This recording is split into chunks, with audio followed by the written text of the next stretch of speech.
are back into business. Welcome, ladies and gentlemen, to episode 29 of Under the Middle Rope.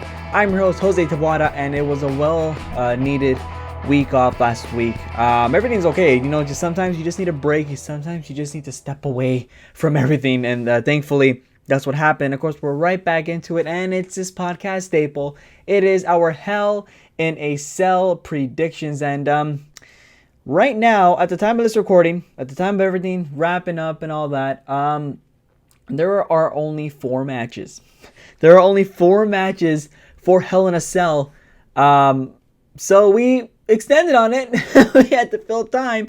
So we discussed heavily on 4 matches. That's a first. So it's an understatement when we say that any matches that are added on after this recording will be added on and updated on social media. RJ and Pete, they're back. Nick Charlick, who is our current champion, was unable to make it, and he actually asked, and I kid you not, this was his question. He actually said, hey, can you please relinquish this title and then crown a new champion, and I'll get it back later. Okay, so the podcast title is stripped.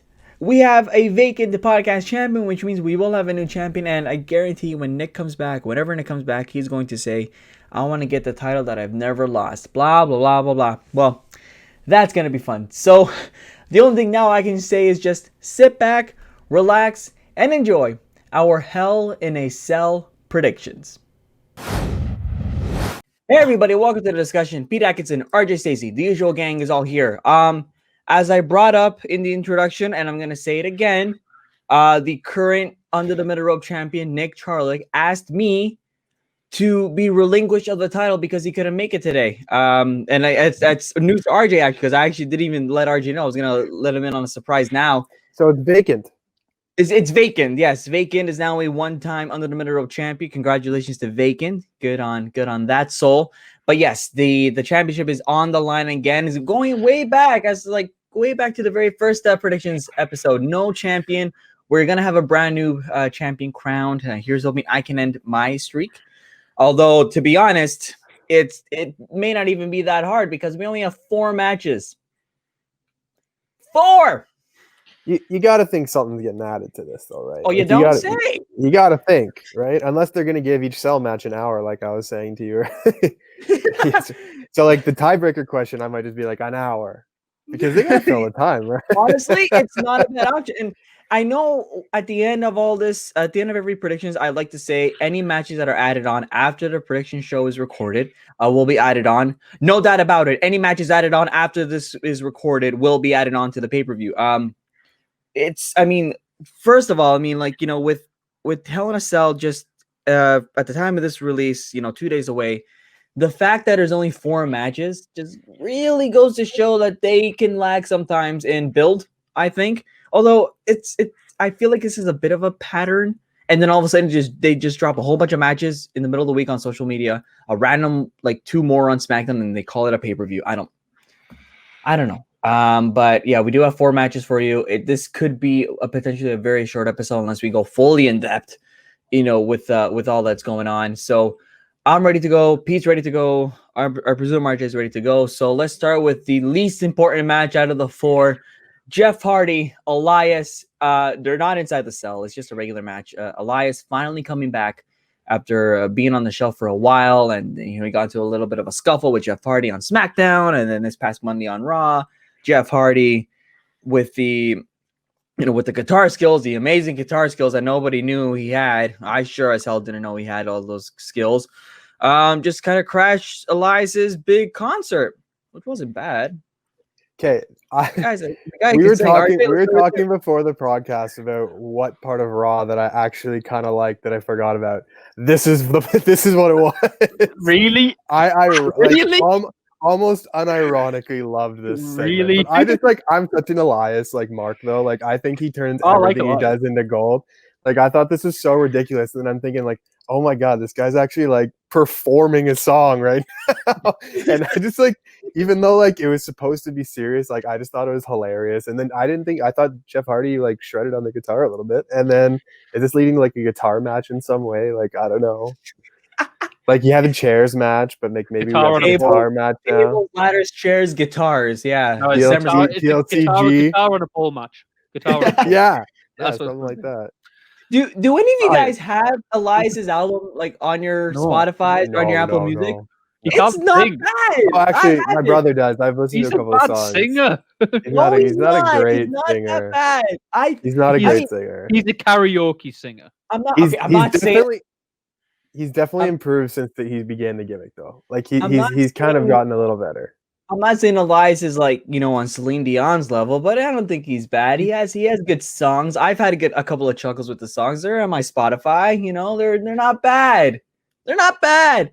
RJ, let's start with you on the predictions because clearly we're all having a good time with this. RJ, let's start with you. Yeah. So I guess they're going with some sort of continuity here, where Elias got hit by the car back when on SmackDown when Jeff supposedly was driving it. I don't know. I guess that's what they were going for in that video package on Raw, I guess. So I guess they're going with some sort of continuity. So there's WWE there, unless they're just making it up on the spot and going, we'll just say that's the reason why. But I think that Elias should probably win this match, but I think that Jeff's going to win actually, and maybe lead into a guitar on a pole match where Elias wins at a different. I don't know. I just have a feeling Jeff takes this win. He hasn't actually. He just lost that match in the He lost the Intercontinental title feud. I think they're going to give him a win back, and I think that they think Elias could be that guy. So I'm going to go with Jeff, and then maybe Elias gets a win in a gimmicky sort of match at a later date. So RJ has Jeff. Pete. Yeah, this is 100% WWE just coming up with an off-the-cuff reason why these two are fighting. Like, continuity is not randomly saying, oh yeah, 12 months ago, this random thing happened, maybe we should bring it up. That's not a continuing long-term storyline. That is why are these guys fighting? Do you remember that weird, drunken incident that led to, Jeff Hardy throwing piss over James? And didn't they already confirm that wasn't him? They confirmed it was a ginger guy who did it. So it could have been Sheamus, it could have been Sami Zayn, but they confirmed it was someone who was ginger. I remember just about a week ago when we had the draft, and I was kind of excited for all the brand new feuds that were going to happen following the brand split. And since then on Raw, we've had Retribution versus the Hurt Business. We've had Jeff Hardy versus Elias. We've had the New Day versus Sheamus. We've had Miz and Morrison versus Heavy Machinery. That was funny too. I just feel depressed. It's all the great new feuds that I need in my life right now. And no, I didn't like the segment on Raw either. You could see it was going to be Jeff Hardy from a mile off. And I think Jeff Hardy's going to win. I think he's the face coming into this. And I think they're just going to give it a face win because why not? And I would also like to say the actual real reason that Nick's not has vacated the title is because out of respect, he realized I was the person who should have been holding that belt after the change result in the tag match. And therefore he decided the honorable thing to do was vacate it because it wasn't right for him to be carrying that championship around. So he was the returning champ, right? So this is like an asterisk championship, his returning championship. His defense was a big asterisk. Yeah. Against it because of they had to change one of the finishes on the fly, and if that finish hadn't been changed, I would have been the champion. Yes. And let the record show that he was the first person to defend it as well. So at the end of the day, we could say it's a curse just to make Pete happy. We could say that if you defend the title, it's cursed. He's the Houston Astros of the podcast. Yes, he's a Houston. Oh boy. Okay, you know what? There's right now. There's only 4 matches. I don't know where this is gonna go. I'm gonna be different. I'm gonna say Elias. The guy just came back from injury. I'm sure they're gonna want to put some big win on the guy. So let's say Elias for the giggles. Not that both of your points are very valid, but it's Elias. He has an album on Spotify.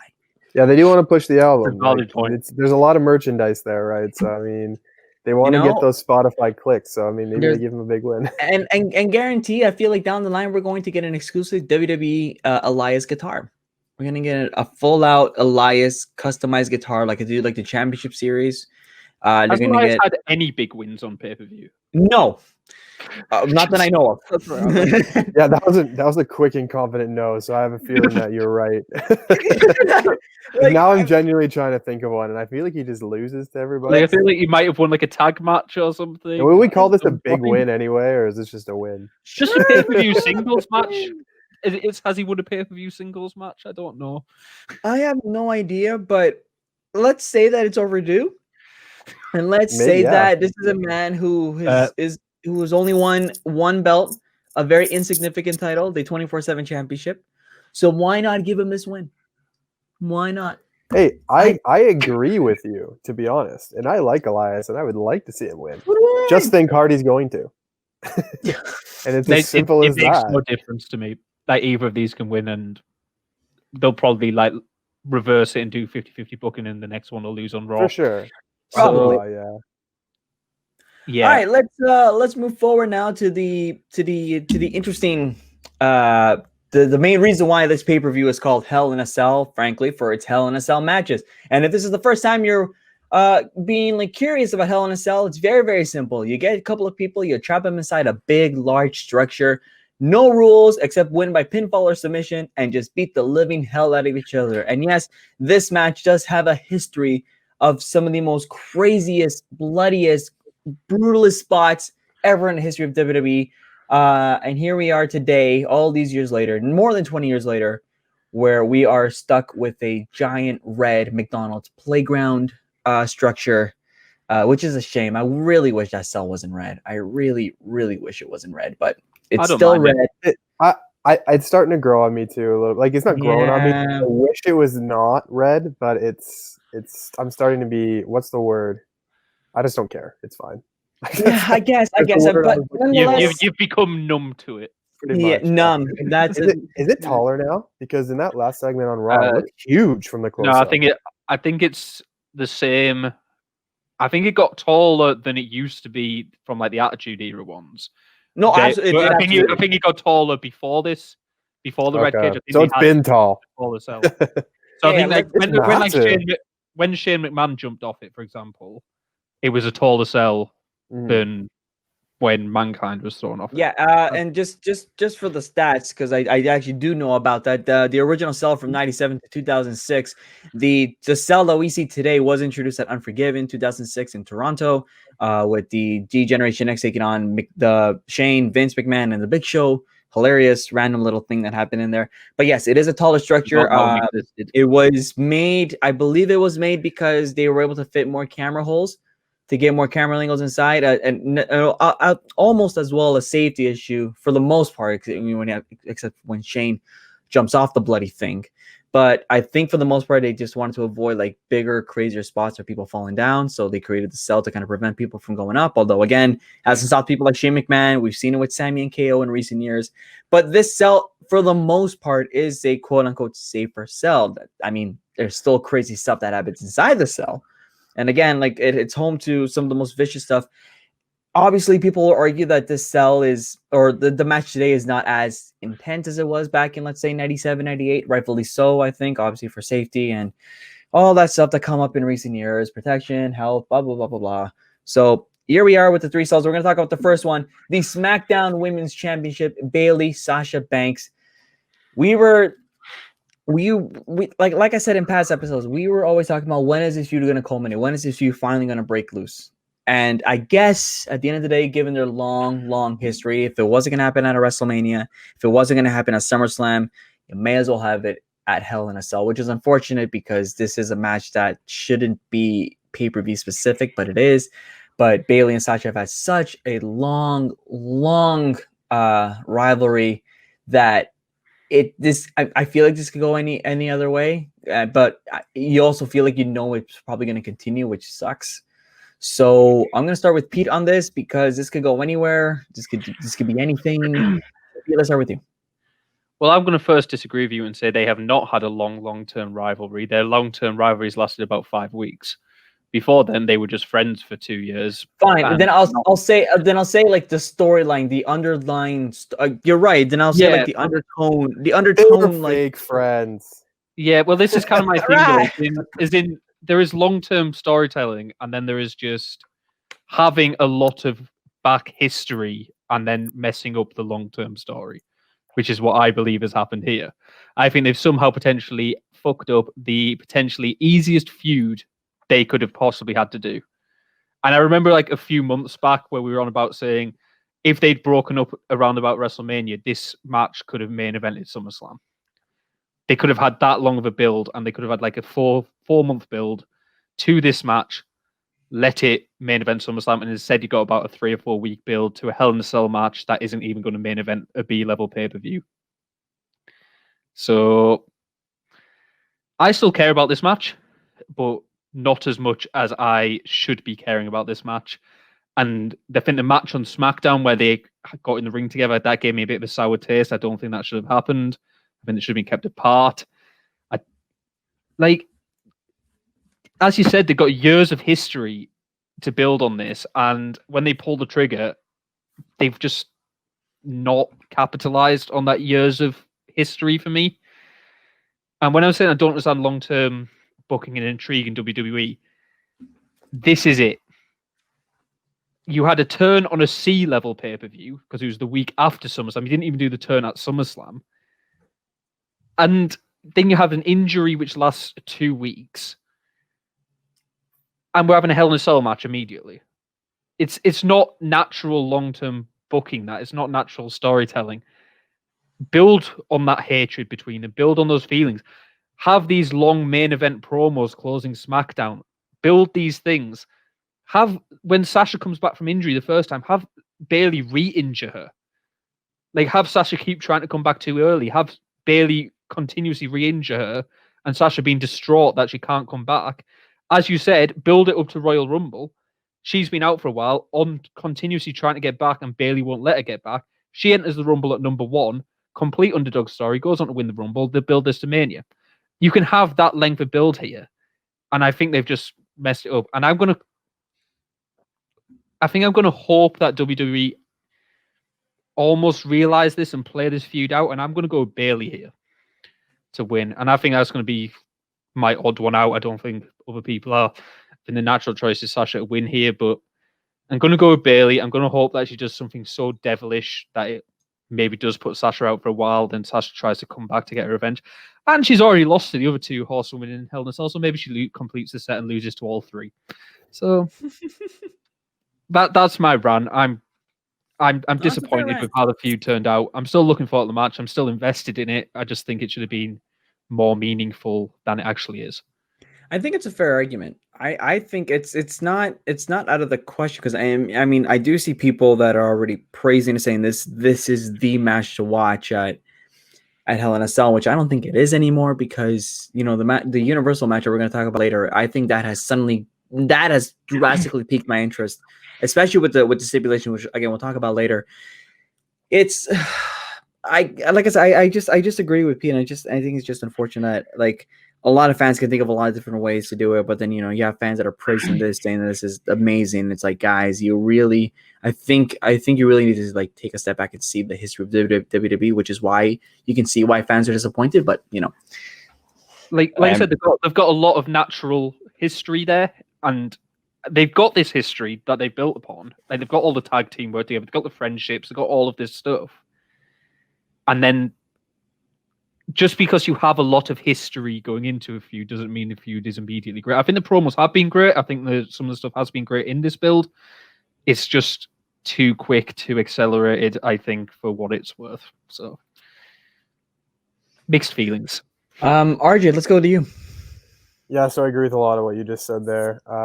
They obviously had this long, drawn-out storyline, but the turn kind of just happened like on a C-level pay-per-view, like Pete just said, and it's kind of now all of a sudden they're having a Hell in a Cell match.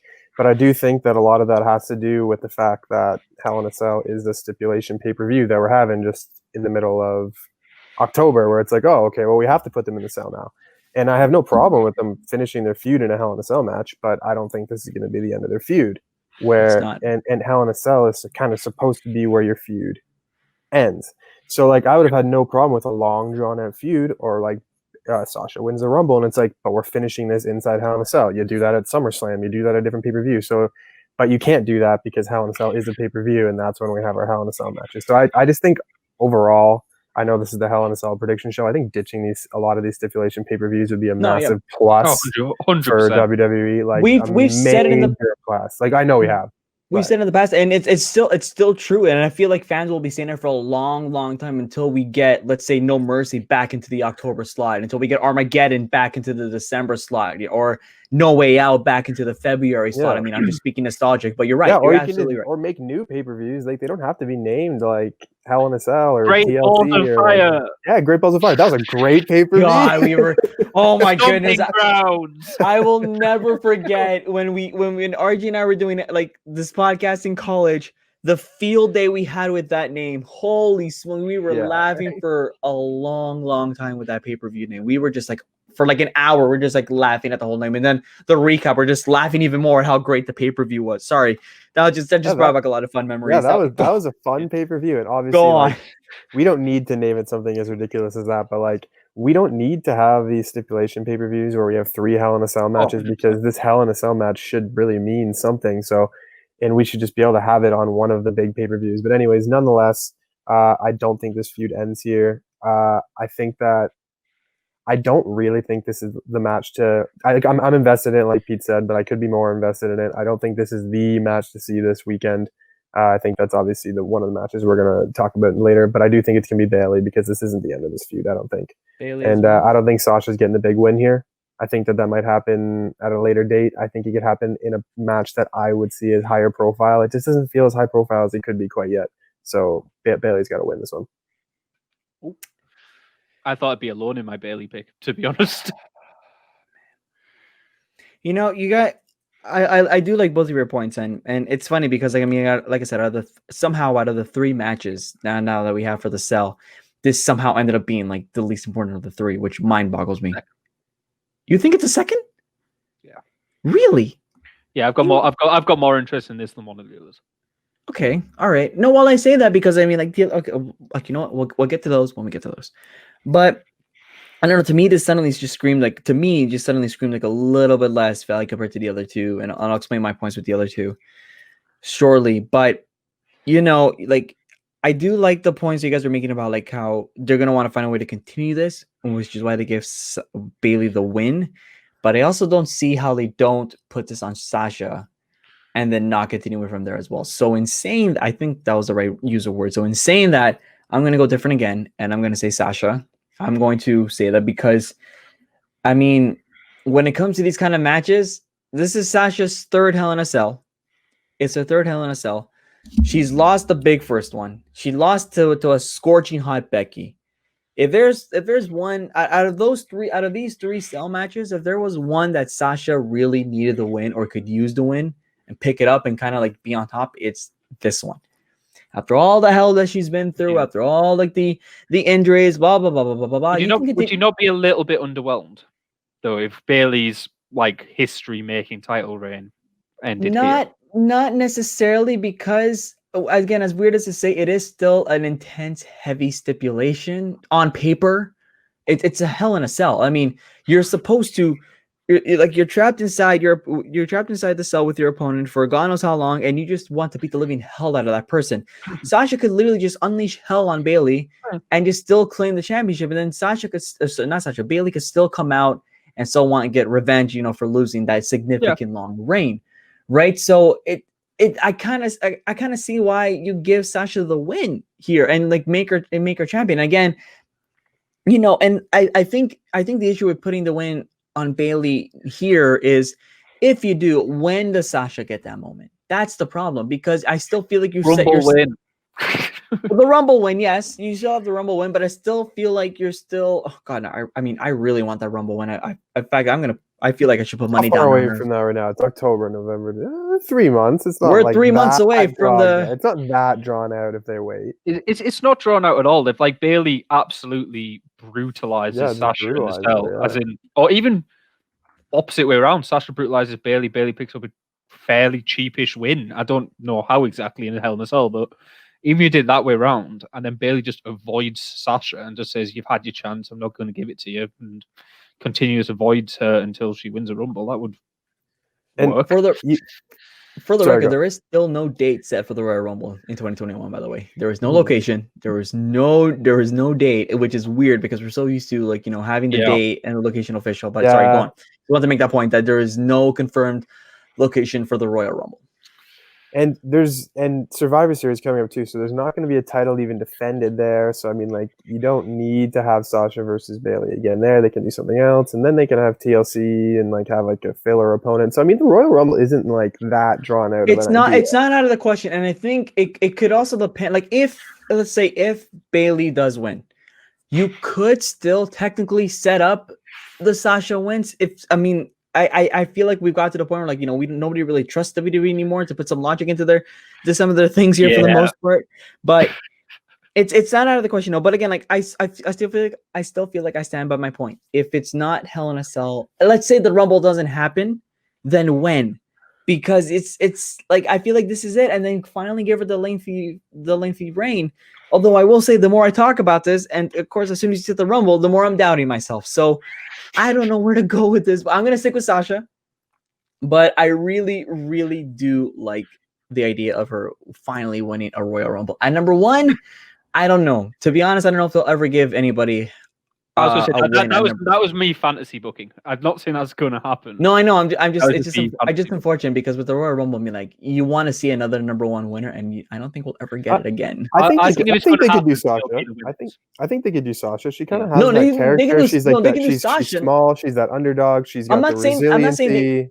No, I'm not saying not her. I'm just saying the position that she enters the Rumble. I don't think they'll ever do a number 1 position again. I think they might, and if it does happen, I do think it'll be in the women's. Yeah, me too. I hope so. I also think they might want. Do you know when they keep having to say and 2 people have won the Rumble from number 1? I think they might kind of want another face to show in that position, so they don't just have to say 2 people have won it. And from the number 1 position, including Shawn Michaels in '95. Yeah. Instead of 3 people have won it. For example, Shawn Michaels in the men and Sasha Banks in the women's, and they could then like change their narrative a little bit on that rather than like it's been obviously between the last number 1 winner and today. It's a longer gap than the first 2 number 1s. It's overdue if we want to be there, but. Again, that's when we get to the Royal Rumble, Jose will be extremely excited because he loves a good Rumble and he loves to predict the Royal Rumble. Everybody loves a good Rumble. But anyways, I'm going to go with Sasha Banks. We're going to move on. As you can, we're also trying to fill up time here because 4 matches is hilarious to predict here. Let's move on to what I think is the second most important cell match. Again, arguable, depending on who I'm talking with. It is the WWE Championship. Drew McIntyre, good old sexy daddy Drew, and Randy Orton. In what we thought was all done at Clash of Champions in an ambulance match. Clearly, it's not over. But I will say they had a very nice segment, end of segment this past Monday on Raw, with Drew closing himself inside the beautiful red playground to go beat up Randy Orton. That's exciting. Randy Orton cutting the promo. Randy Orton cutting the promo. I quickly saw bits and pieces. Randy Orton cutting the promo inside the cell. Very intimidating, very violent inducing. But yes, those 2 are inside the cell. And the reason why I say this is a little bit more important because I feel like this has to be the end of this. That's it. This does not go any further than Hell in a Cell. I thought the ambulance match was that. No, this has to be it. There is no way in hell that you keep Drew and Randy going for this damn title past inside the cell. Like, this is out of the matches here, I think this is the one that screams the most that says this ends now. The true definition of a Hell in a Cell. And this is it. But I could be wrong. But I also think they're ready to set up. Like, this is the one thing that bugs me about these last 2 matches. I feel like the winners are so blatantly obvious because Survivor Series is a month away, and because they're probably going to do the same theme for Survivor Series as they've done in the last few years, that this is going to be it, which is a damn shame. So obviously, I'm going to go with Daddy Drew because they want him to look strong and they want him to enter Survivor Series as champion, and rightfully so. I do not want to see Orton with that title going into the Survivor Series, so I'm picking Drew because he's handsome, because he's big. You don't think Randy's handsome? He's all right. Oh, come on. Randy is hot. Randy's handsome. He's handsome, sure. You come in like, oh, big sexy daddy Drew, and I'm like, you don't think Randy's sexy? Dude, it's Drew. No, it is like comparing an absolute god to a hot guy. So it's like let's get this straight. Let's get this straight. And I say straight, emphasize we're all straight. All right, let's get that. Let's get that very clear. But we recognize when we recognize that a fellow gentleman is handsome, we will call it out, and that's Drew McIntyre. Drew can mount me anytime he wants. Jeez. I think you have to let him, man. Dude. It's Drew, man. You can't turn down Drew. You can't turn down Drew. You're gonna sit there and tell me, Drew. Never mind. Pete, make your pick. Oh, man. Yeah, so this is the one I do think I have the least investment in. Despite how much I want the competitor to mount me, this is the one I have the least. As Jose said, I think the ambulance match should have ended this feud. I thought it was quite a fitting end. I didn't like how they did it, but it did at least feel fitting. And then there was a terrible segment, the Raw after that match, and they've kind of built it back up a little bit, but I would have let Orton just go back to killing legends for a bit, and I'd have let Drew have a new challenge. And 3 Hell in a Cell matches is too much for one show for me. Oh, absolutely. And if I was going to take one of the Hell in a Cell matches away, it would be this one. For sure. I just don't feel it's needed. I'd have let Drew have another challenge. I'd let him maybe do an open challenge. You could have brought Keith Lee back in and finally let them have a proper go at it for 20 minutes. You just brought Braun Strowman over. You could have given him a shot. AJ Styles could have worked. Eric from the Viking Raiders could have worked. Just could have even done All E with Retribution for all I care. Have him get squashed by Drew in 8 minutes. Let him sell for a little bit, and just there's your burial, Retribution. I'm just a bit done with it. Yeah, turn Drew the biggest face in the company. Just puts an end to Retribution. Just finish it off. But I'm just kind of a bit done with this feud. Like, there are ways I could see this match being really interesting. One that I would love to see is I want to see The Fiend get involved. Not directly in the match. I just want to, about 5-10 minutes in, I want the lights to go down and him to appear stood on the top of the cell. I don't want to be in the ring. I want to be stood on the top of the cell, just staring down at the match from above it the whole way through the match. That's what I want in this. And then at the end of the match, lights go down again. Fiend teleports from top of the cell into the ring. Obviously, you might have to do a bit of work there and whatever in that time span. You might have to be on a 20-second delay to make that happen. Might have to be a very long power. Pre-record it. I'm just saying 20-second delay, so everything's on a 20-second delay. And then they can jump back ahead in that time span to when he gets there. But then post-match, Drew wins because it's Daddy Drew. I'm picking Drew. Drew's winning. Post-match, Fiend gets in the ring, stares down Drew for the belt. It looks like he's going to attack Drew. Turns, attacks Orton, because Orton is the last person the Fiend needs to get his revenge on. And you set up that feud instead. So the Fiend ignores Drew for now, turns to Orton, attacks Orton post-match. That's what I want in this match. Because I don't want the Fiend involved with Retribution. So that stuff. Get him away from there immediately. Get him involved in a high-profile feud. Get him involved with Randy Orton, because that's the feud that is still left for the Fiend to complete his set of revenge tour and stuff. So there we go. Let the record show that we're all still. I think we're all in agreement that we're all still scarred after what happened in last year's Hell in a Cell with the ending. Like there's just, yeesh. Yeah. Like I don't want him to do like a DQ finish. I just want him on top of the cell. Just standing there, just stare them down during the match. God, nothing crazy, nothing involved. Just weird. Boy, did we freak out last year? That was a journey. RJ. Yeah, so I'm buying into what Pete just said. You had me in the middle for a little bit when I thought you were going to have him attack Drew, but when you turned him around and had him going after Orton, I'm into it. I think that's a solid ending. I don't know if Fiend's going to get involved here, but I do think that he needs to get away from Retribution too. And I also think that Drew is going to win this match because I think that he's going to move on to AJ Styles next, actually. And I think that's why AJ had the bodyguard on Raw, because they need to kind of get away for him to kind of have that same competitive balance with Drew. I think AJ is the next challenger. I think Drew wins this pretty convincingly. I don't know about convincingly, but I'm convinced that Drew wins this match. I don't think it needs to be in the cell with a third cell match. I think this could have been a different opponent as well, and I think that's why I'm not as invested into it. I think it could totally be a good match. Randy's great, Drew's great.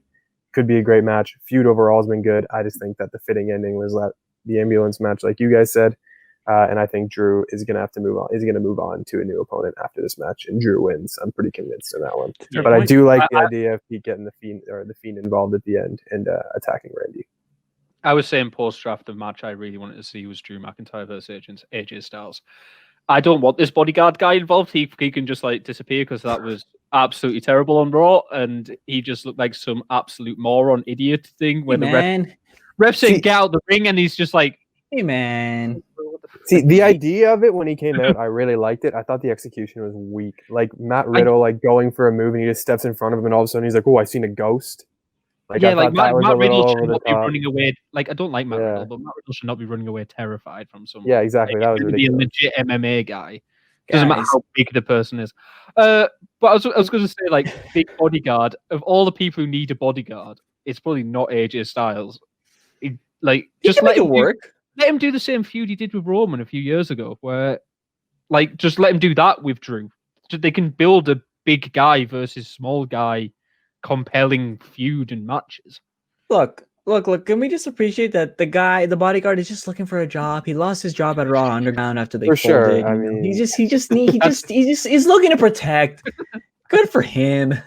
That is the biggest redeeming factor of Raw at the moment is they scrapped Underground. They scrapped Underground, yeah. All right, let's move on to the what you know, it's funny. People were saying that the women were going to main event, but no, this should be the main event. I am now 100% invested into this.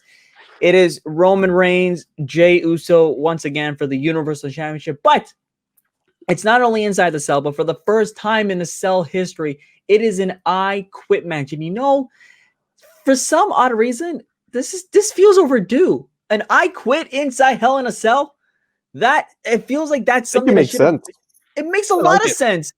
It makes it like, I mean, not necessarily like storyline aside, Roman and Jey aside, but the Hell in a Cell does feel like it's a match where, you know, you should force your opponent to say, I quit. Yep. Like can you imagine Mankind versus Undertaker with an I quit stipulation after the toss off the cell, toss off the roof, the thumbtacks, etc. Would it never ended? I'm not sure Mankind could actually speak after that. So. Right. Okay. You know what? I used the wrong example. Fine. Then I'm gonna say Triple H, Shawn Michaels, 2004 Bad Blood. All right. Those two beat each other to literally a bloody pulp. Imagine that in an I Quit match. So many matches, so many past cell matches could have been I Quit.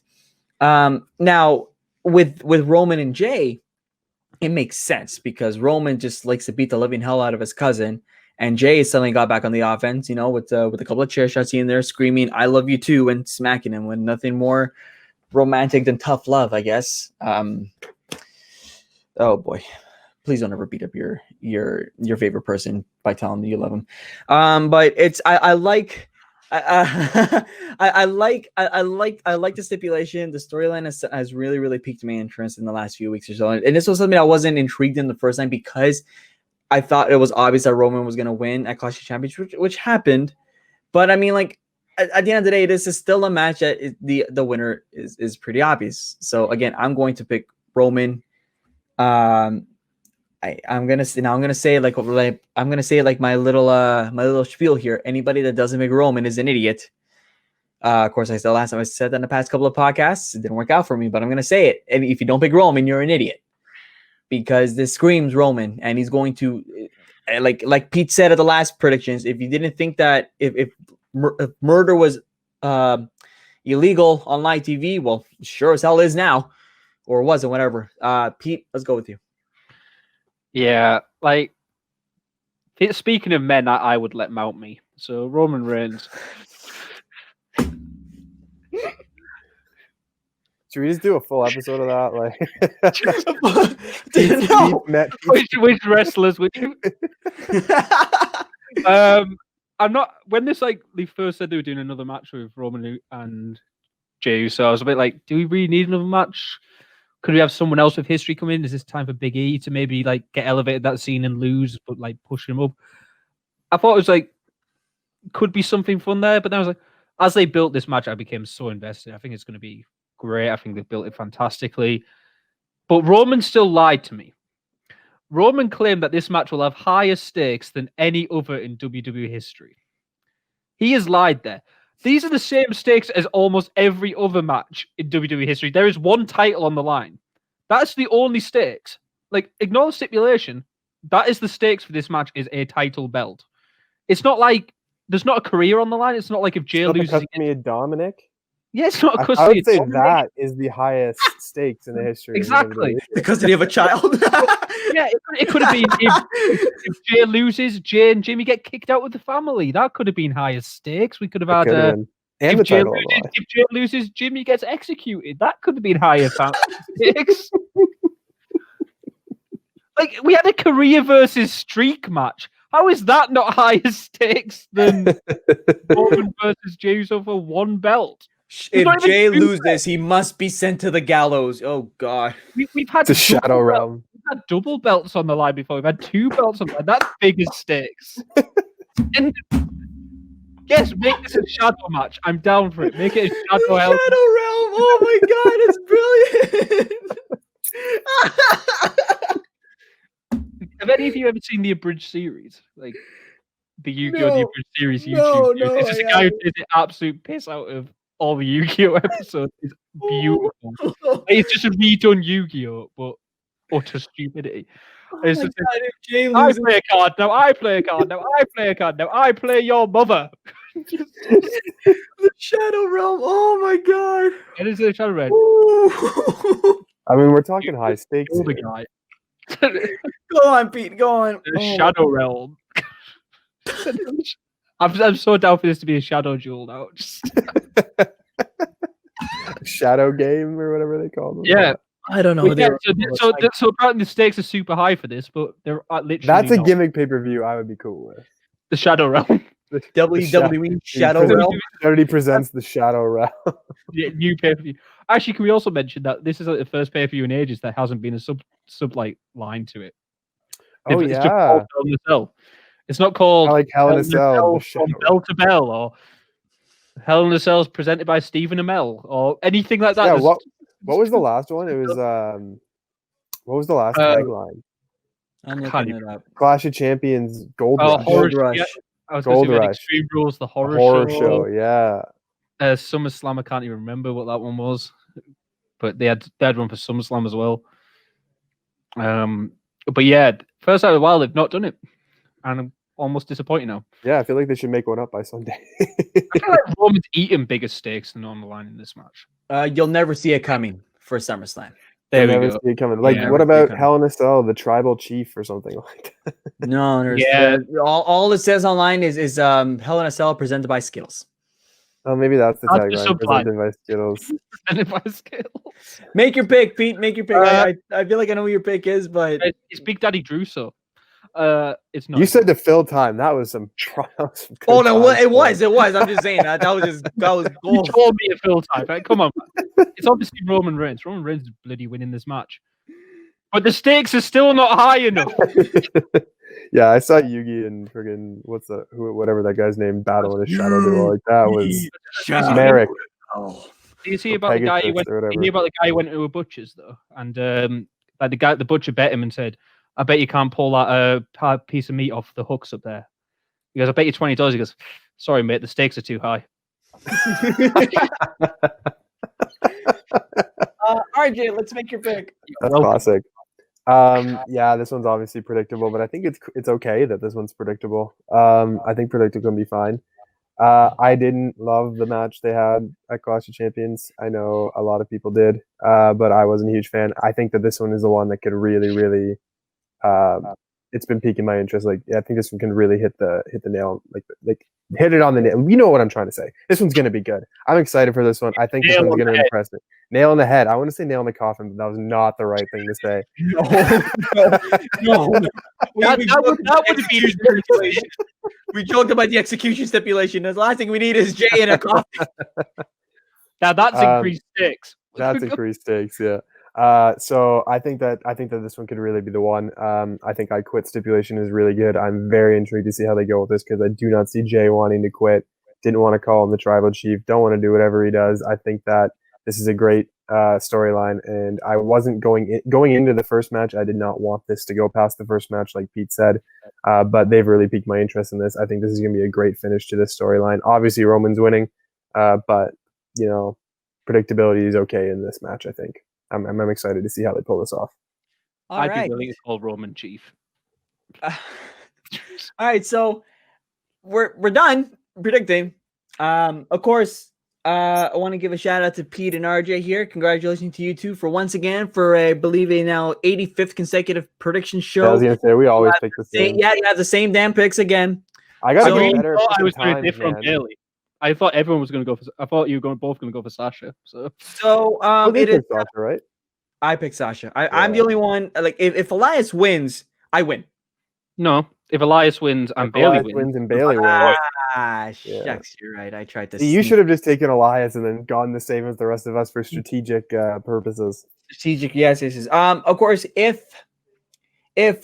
when I should say, because I don't trust myself. When we enter the tiebreaker situation, we are going to change it up a bit because normally we do WWE or the Universal Championship. We are not. We are going to be predicting the time for the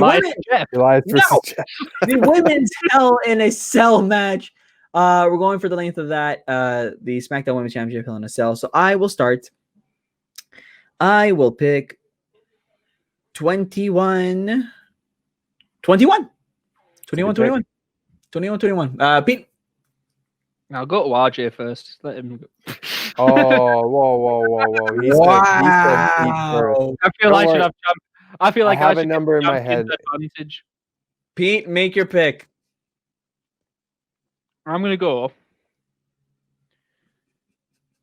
29-48.